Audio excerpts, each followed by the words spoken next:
The rain had been falling since dawn, a steady rhythm that filled Grace's small Seattle home with the kind of silence only memories could break. She stood near the window, her hands wrapped around a cooling mug of tea, watching water trace uncertain paths down the glass. It was early autumn, the kind of morning her late husband, David, would have called a perfect day to stay home and remember. Grace hadn't expected anyone that day. She lived quietly, by routine, watering her plants, reading old letters, waiting for calls that rarely came.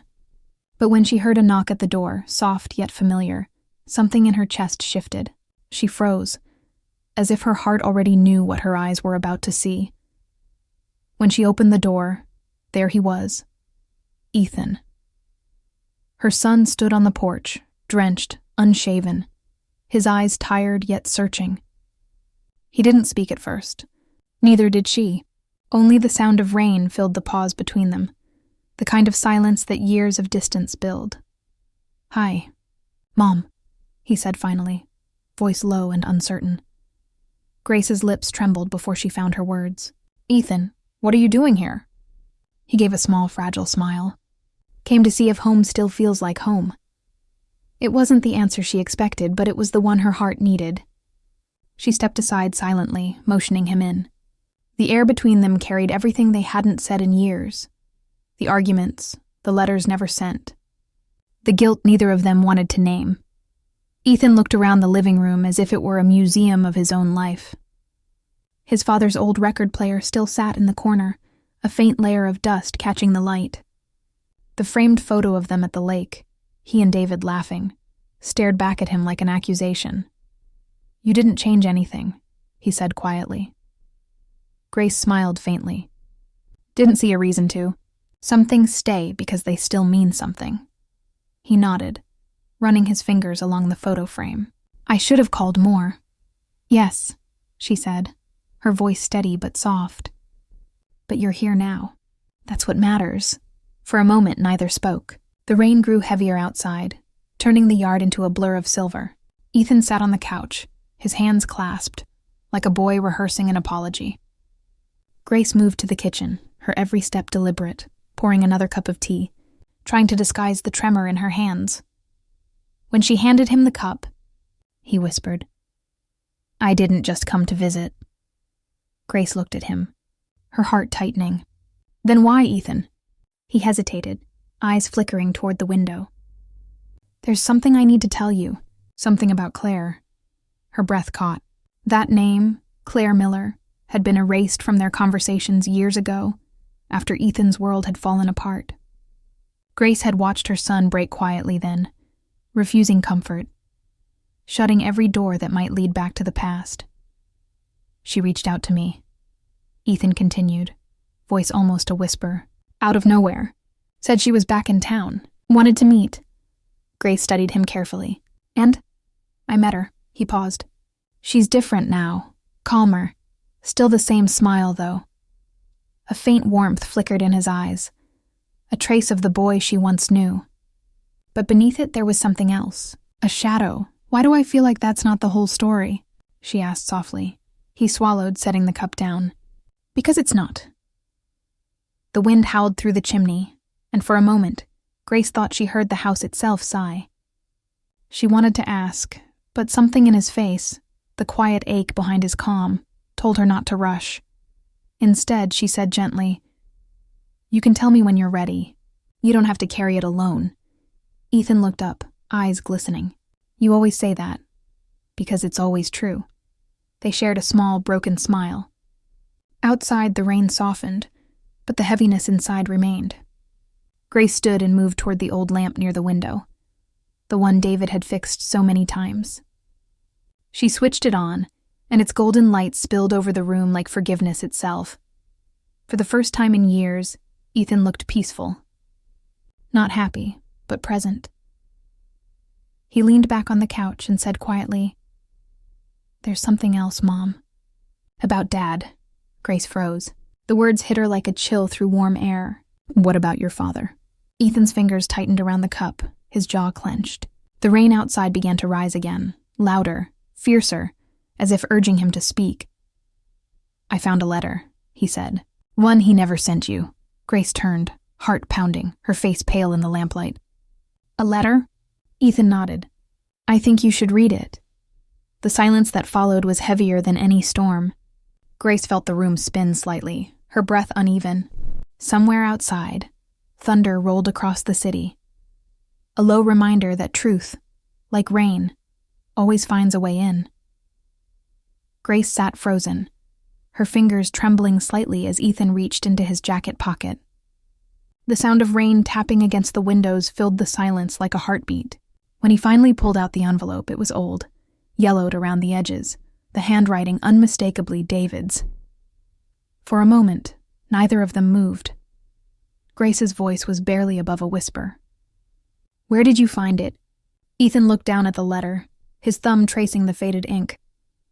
In one of Dad's old toolboxes. I was cleaning out the garage before I left my apartment in Portland. It was tucked beneath the false bottom. Her eyes widened. He built those boxes himself. Yeah, Ethan said softly. Guess he built secrets into them too. He placed the envelope on the coffee table. Grace stared at it as if it were something alive, something that might breathe if she dared to touch it. Her chest rose and fell unevenly, her mind trying to balance between fear and longing. Do you want me to read it? Ethan asked gently. Grace hesitated, then nodded. Please. Ethan unfolded the fragile paper, careful not to tear it. His voice trembled as he began to read.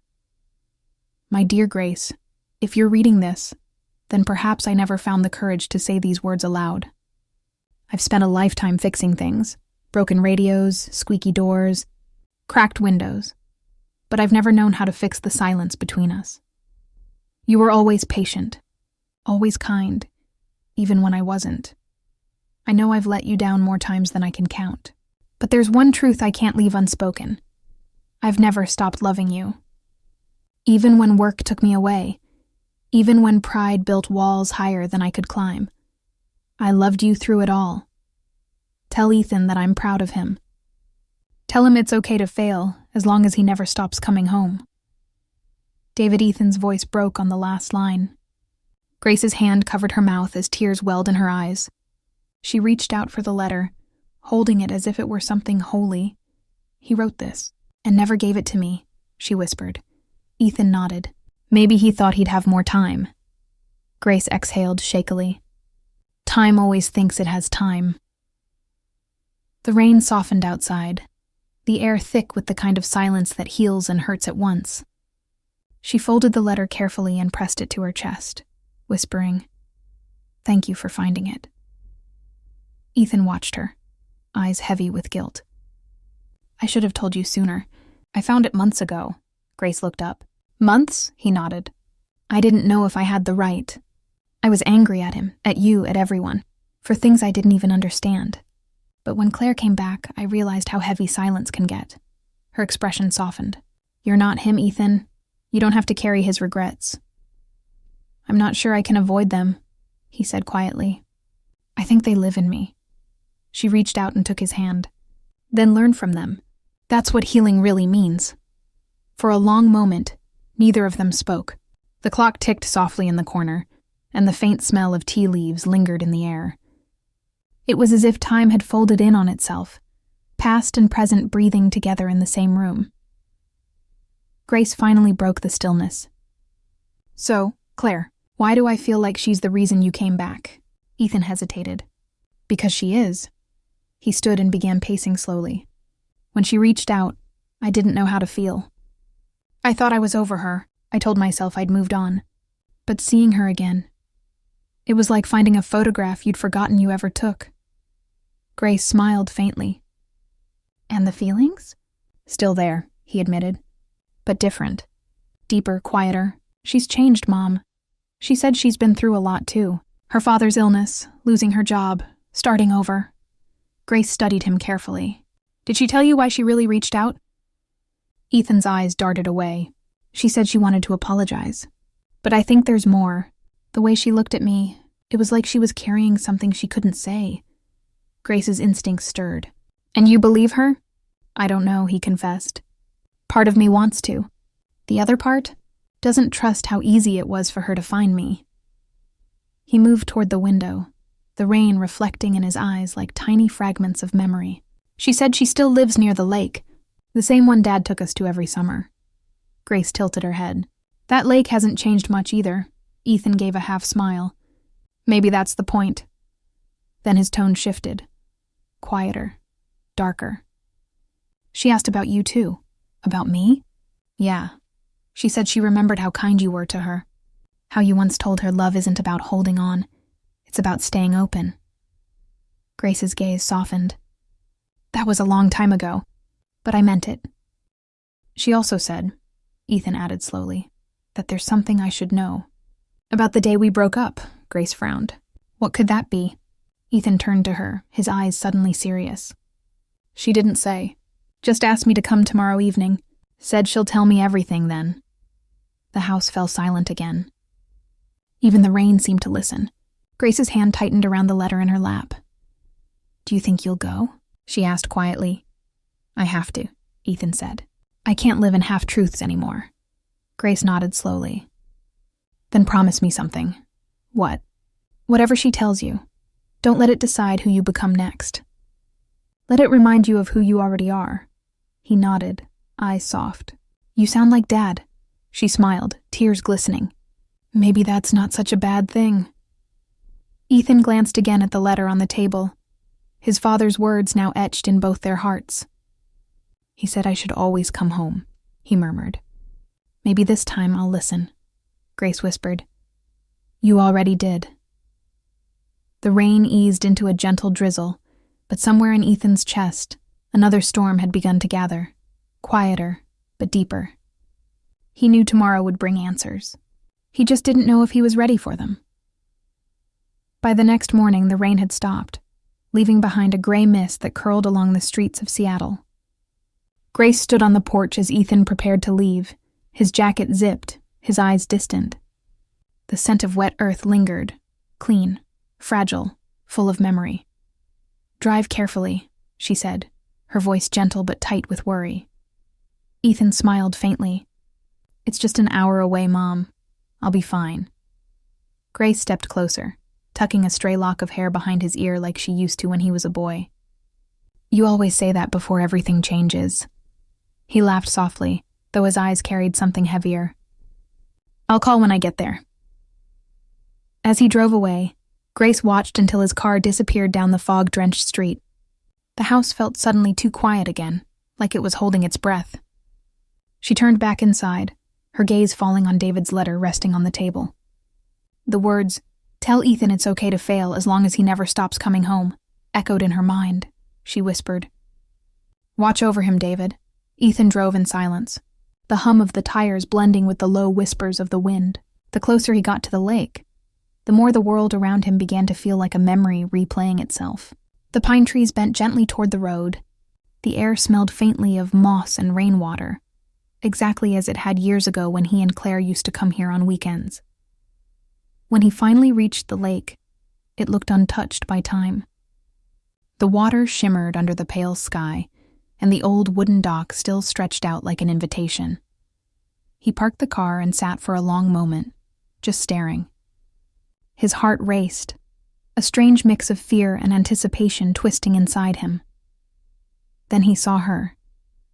Claire was standing at the far end of the dock, her back to him, her hair caught in the soft breeze. For a moment he just watched her, the familiar curve of her shoulders, the quiet stillness she carried. When she turned, their eyes met, and it felt as though years collapsed into a single heartbeat. "Ethan," she said, her voice calm but full of emotion. He nodded, walking toward her. "Claire?" They stood facing each other, neither quite sure how to begin. The lake rippled gently at their feet. "You look different," she said finally. "So do you." They both laughed quietly, a fragile sound that broke the tension between them. But beneath the laughter, something unspoken lingered, the weight of unfinished stories. "I didn't think you'd come," she said. "I wasn't sure I would," he admitted. "But I guess I needed to." She nodded, looking out over the water. "This place, it still feels like us." "Yeah," he said softly, "like nothing ever moved on." They stood in silence, listening to the sound of waves brushing against the dock. Then Claire spoke again, her tone shifting. "There's something you should know, Ethan. Something I should have told you years ago." He looked at her, his pulse quickening. "About what happened between us? About the day we ended," she said quietly. He waited, his breath shallow. Claire turned toward him fully, her eyes glistening. "You remember that night, don't you? The argument, the call I got right after?" He nodded. "I thought it was about work." "It wasn't," she said.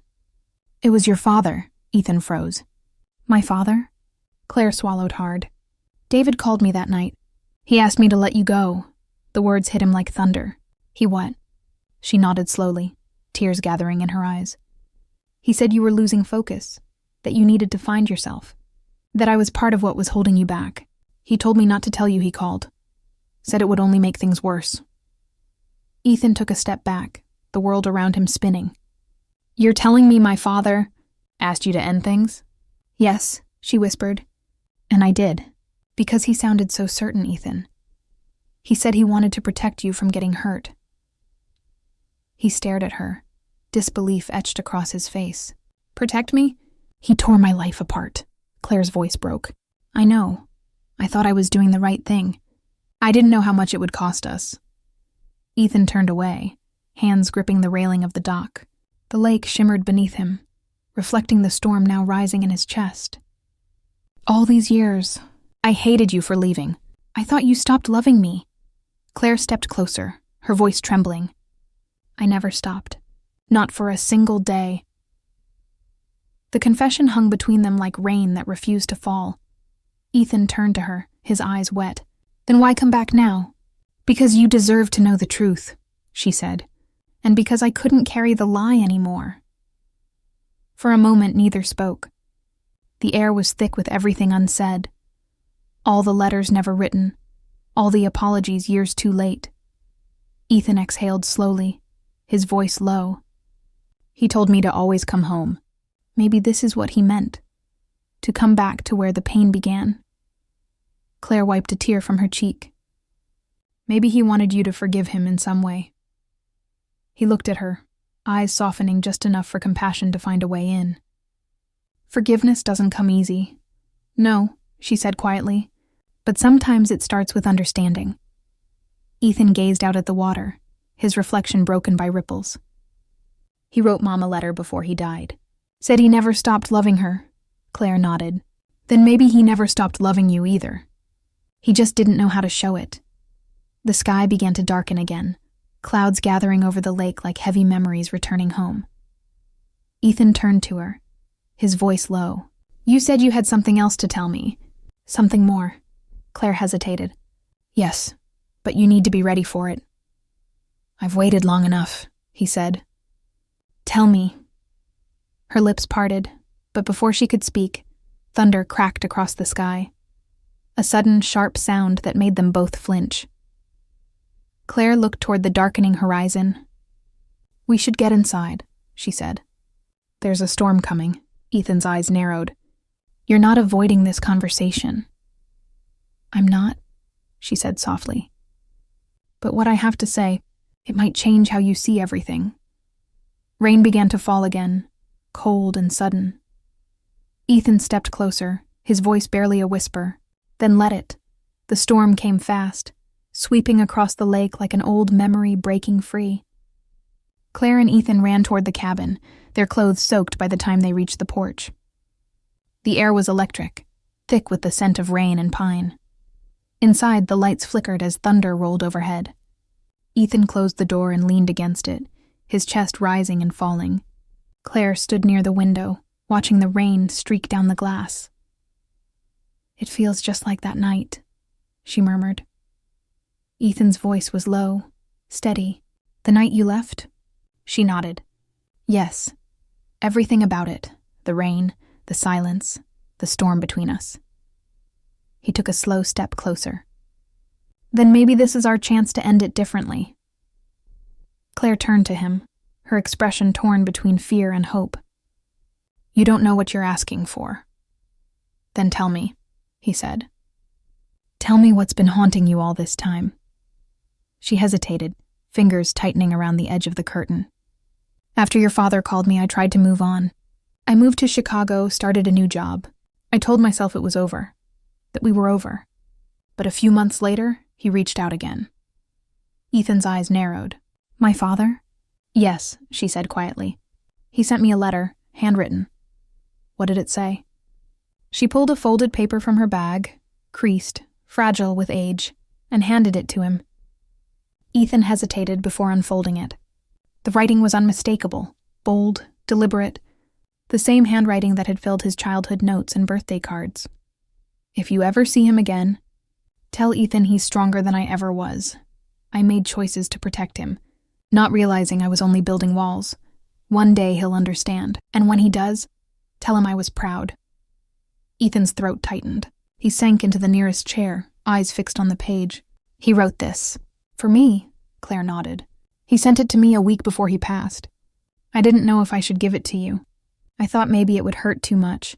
He looked up, pain and gratitude fighting inside his expression. You kept this all these years? I couldn't throw it away, she said softly. It was the last piece of both of you I had. The silence that followed was heavy, filled with unspoken forgiveness and the ache of lost time. Finally, Ethan whispered. I hated him for controlling everything, for deciding what I should feel, who I should love. But now, I don't even know what to feel. Claire walked closer, kneeling in front of him. Feel whatever you need to. There's no right answer to grief, Ethan. He looked at her, really looked, and for the first time, the anger began to fade, replaced by something gentler, something like surrender. You loved me even after everything? He asked quietly, her eyes glistened. I never stopped. Ethan reached out, brushing his thumb across her cheek, tracing the path of a tear. The air between them felt fragile, alive. The storm outside roared, but in that small cabin, time seemed to still. I spent years trying to forget you, he said. Every time I thought I had, something would bring you back. A song, the smell of rain, the sound of your laugh in someone else's voice. Claire smiled faintly through her tears. You always said rain felt like a memory trying to speak. He nodded, a sad smile tugging at his lips. Maybe it's been speaking all along. I just wasn't ready to listen. They stayed like that for a while, the world outside fading into the rhythm of rain and thunder. Then Claire stood and walked to the old chest near the wall. She hesitated before opening it, revealing a small box inside. Weathered, wooden, tied with a faded ribbon. What's that? Ethan asked. It's something I was supposed to give you years ago, she said. Your father left it with me, said I'd know when to return it. Ethan frowned. Why you? Claire smiled sadly. Because he trusted me. Because he knew I loved you. She handed him the box. Ethan untied the ribbon and opened it carefully. Inside was a watch. Simple, silver, with an inscription on the back. Time doesn't heal. It teaches. Ethan stared at it, his reflection shimmering on the metal surface. His voice broke as he whispered. He wore this every day. Claire nodded. He said it reminded him that every second counts, even the ones filled with regret.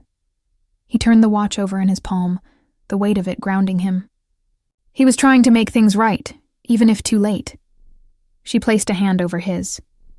Maybe this is your chance to do the same. Their eyes met again, and this time there was no distance between them, only understanding, the kind that grows from shared loss and quiet forgiveness. Ethan took a deep breath. Claire, if things had been different, if he hadn't interfered, do you think we would have made it? She looked down, her voice barely a whisper. I think love like ours doesn't disappear. It just waits. The firelight flickered across their faces, warm against the cold rain outside. Ethan leaned forward, his forehead resting against hers. For the first time in years, he felt peace. Not the peace of forgetting, but of finally knowing the truth. But as he closed his eyes, something else stirred in Claire's expression. Hesitation, fear. She pulled back slightly. There's more, Ethan, she said quietly. Something I didn't tell you. He looked up, confusion returning. More? She nodded, her hands trembling. Before your father died, he told me something else. Something about you, Ethan frowned. About me? What do you mean? Claire swallowed hard, her voice shaking. He said he wasn't just protecting you from heartbreak. He was protecting you from a secret he couldn't face. Ethan's pulse quickened. What secret? Her eyes met his, full of sorrow. It's about the night he died. The thunder outside cracked again, shaking the walls. Ethan stared at her, his breath caught between disbelief and dread. Claire, he said slowly. What are you trying to tell me? She hesitated, her voice barely above a whisper. Your father didn't just die in that accident, Ethan. Someone was with him that night. Ethan froze. What? Her eyes filled with tears. And that someone was me. Ethan didn't move. The words hung in the air like thunder refusing to fade. You were there, he whispered. Claire nodded slowly, her face pale in the flickering light. Yes, I was in the car that night. The rain hammered the roof, each drop sounding like the echo of a heartbeat. Ethan felt his chest tighten, his thoughts racing through every moment he thought he understood. You told me he was alone, he said, voice cracking. I know, she murmured, because that's what I wanted you to believe. He stepped back, disbelief flooding his expression. Why would you lie about something like that? Her eyes filled with tears. Because it was my fault he died. The room went silent. Only the thunder answered. Claire took a trembling breath. He called me that night, said he wanted to meet, to explain why he'd interfered. I didn't want to go, but he insisted. He said he'd found something he needed to show me. Ethan's voice was barely a whisper. What did he find? She looked toward the window, unable to meet his gaze. A letter. He said it was from your mother, but it wasn't. It was from me. One I'd written years earlier and never sent. He found it among your things and realized how much I still loved you. Ethan's hand shook. So he called you to talk about that? Yes. He said he regretted everything. But on the way back home, it started raining and he lost control of the car. Ethan's face twisted in pain. And you survived, Claire nodded. Barely. The doctors said it was a miracle, but I couldn't face you after that, not knowing that the man you'd lost had been with me. He turned away, gripping the edge of the table until his knuckles whitened. All these years you carried that alone. I thought it was the only way to protect you, she whispered. If you knew, you'd never forgive me. Ethan's voice rose, not in anger, but in heartbreak. You should have told me. I spent half my life searching for reasons, blaming myself. You could have saved me from that. Tears streamed down her face. I wasn't strong enough, Ethan. Every time I tried to reach out, I saw his face, heard the crash again. The guilt wouldn't let me. He turned to her then, his expression softening through the storm of grief. All this time, we were both trapped in the same night. Claire nodded, sobbing quietly. And now you know everything.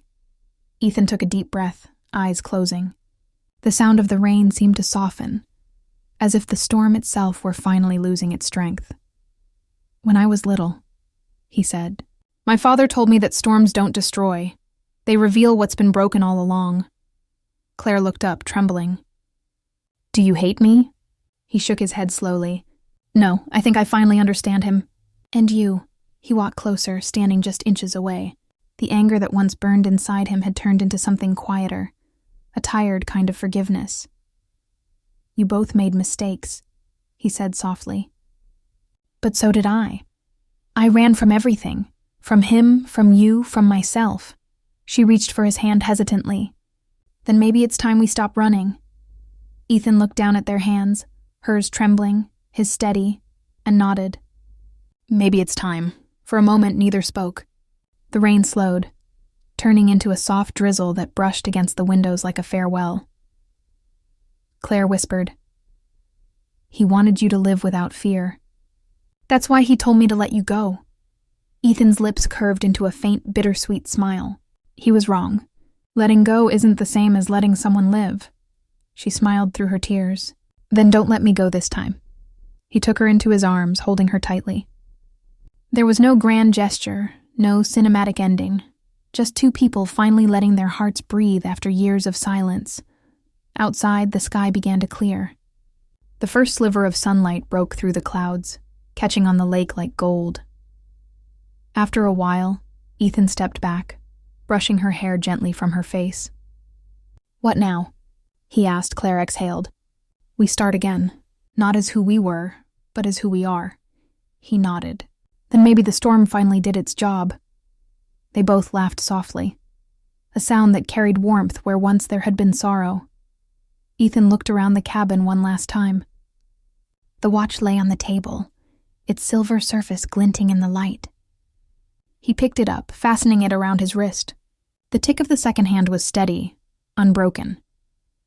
"Time doesn't heal," he said, echoing the engraving. "It teaches," Claire smiled. "So what has it taught you?" He met her gaze. "That forgiveness isn't something you give. It's something you finally allow." They stepped outside together. The rain had stopped completely, leaving the world washed clean.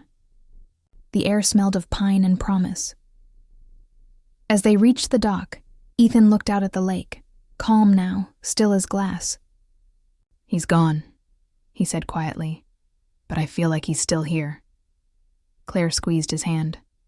"Maybe that's what love really is. It never leaves. It just changes shape."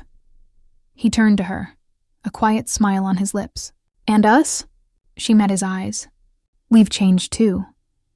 The wind stirred gently, carrying the scent of rain into the morning light. Ethan leaned in, resting his forehead against hers once more. No promises, no apologies, just a shared breath between two souls finally free. For the first time in years, the silence felt kind, and somewhere deep inside that silence, the sound of rain began again, not outside, but within them, steady, cleansing, alive.